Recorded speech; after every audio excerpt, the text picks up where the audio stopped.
Diama ndagira ngo nkubwire ngo nitureba nabi uyu mwaka nayo izabigoranye. Ndagira ngo nkubwire ngo uyu mugabo witwa Pepe Guardiola iyo arimo guhanganira ikintu, ndavuga cyane cyane ibikombe, ntago bijya byora, bigomba kugera ku munsi wa nyuma ugasinzira ari uko wamaze kugitwara. Ibindi byose mukomeza kugenda mubivugana gake kuva mu mwaka wa 2016 yinjira muri Premier League kugeza kuri izi saha yakomeje kwerekana ko n'umugabo mu minsi ya nyuma ku gikombe cyangwa se ku gikombe abagoranye byatara. Ari afite akazi gakomeye cyane dore ko yabaye n'umwasista we buriya baraziranye, ariko nanone n'umugabo ukoze geste muri interview ari kwirangiza.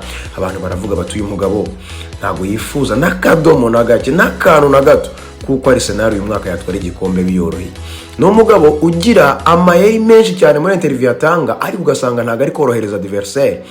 Ariko nanone ndagira ngo nkubwire ngo nyuma yo gutsinda umukino wo kuri uyu munsi yakinaga bije kuba bibihindura isura, birakomeye cyane.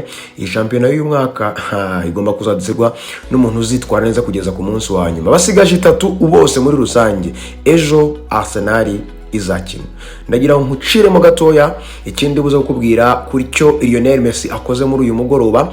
Nanone kandi sindi buze kwibagirwa kukubwira ko subscribinga uramutse ukunda ibyo dukora, waduha igitekerezo cy'icyo twahindura n'ibyo twakongeramo. Ikindi sharinga cyane ugakora na like ndetse ubundi kugira ngo tujye dukomeza tubane umunsi ikumunsi. Reka twanzike rero. Ni Premier League uyu munsi isa nkaho imeze neza byatari. Ligue yakomezaga muri iyi weekend uyu munsi kuwa gatandatu, nejo ku cyumweru izaba ikomeza. Ndagira ngo nkubwire ngo Liverpool ku isaha isa 7 n'igice yanganyije n'ikipe ya Chelsea Anfield Road. Brighton over Albion yatsinze ikipe ya Wolverhampton ibitego 3-0.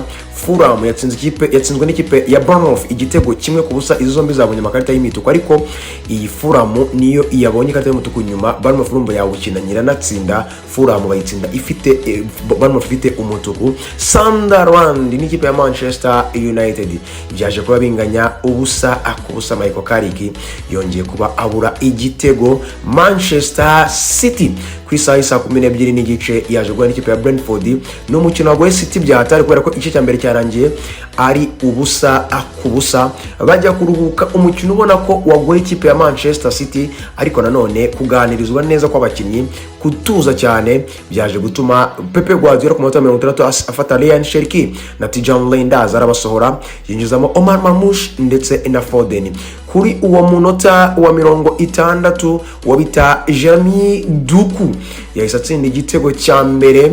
Ku munota wa 75 Erling Braut Haaland gutema igitego cya kabiri. Mu munota wa 90 guteranya iminota 2 y'inyongera Omar Marmoush ku pasi ya Erling Braut Haaland atsinda igitego cya gatatu. Ikipe ya Manchester City itana insinzi kandi yari ikeneye cyane kugira ngo ibashe gushyiramo cya kinyuranye n'ubundi isanzwe ifitemo, kubera ko kugeza kuri izi saha ni ikipe ya Arsenal ifite amanota 76, ni ikipe ya Manchester City ifite amanota 78, ni ikinyuranye cy'amanota 2 kugeza kuri izi saha.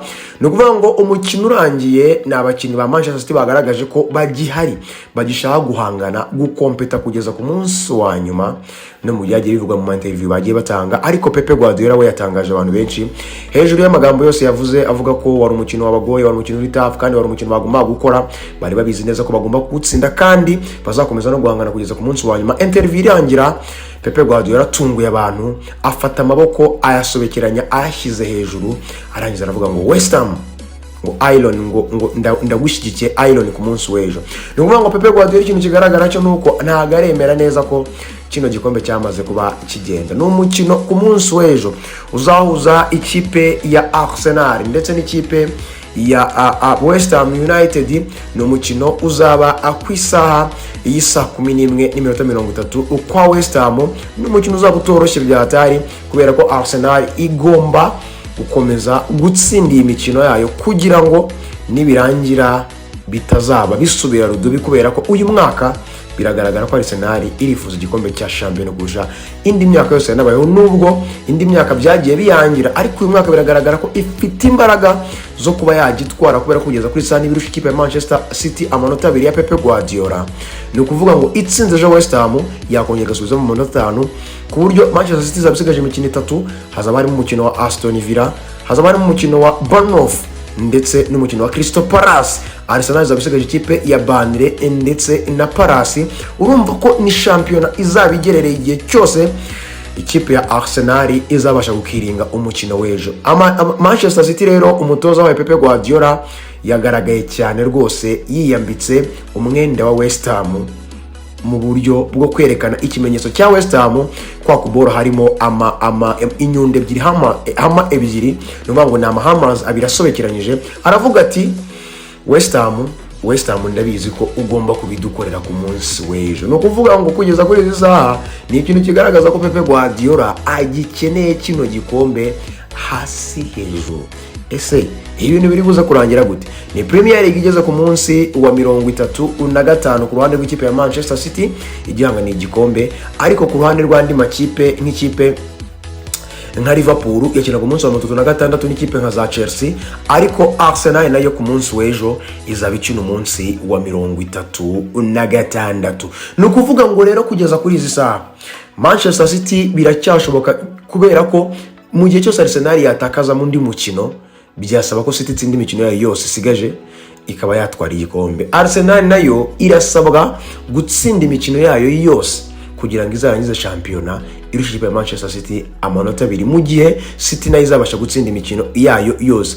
Ese muri bano bakandida babiri bari guhabwa amahirwe gutwara igikombe muri uyu mwaka muri Premier League, ninde uri kubona uzabasha gutsinda imikino ye itatu asigaje muri izi mpera za Premier League muri uyu mwaka?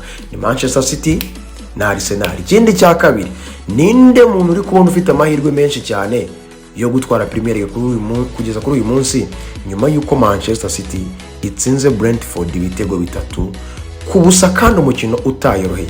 Ni Jeremy Doku uri mu minsi myiza, ni Jeremy Doku umaze gukora uburyo bwinshi mu mikino mike ya rwose ishoboka, ni Jeremy Doku mu mikino 4 ugaragaje performance ya danger, no kuvuga ngo ni assist 2 ndetse n'ibitego 4. Uyu ni umukinnyi ukomeje kuba ari mwiza cyane kugeza kuri izi saha, Jeremy Doku.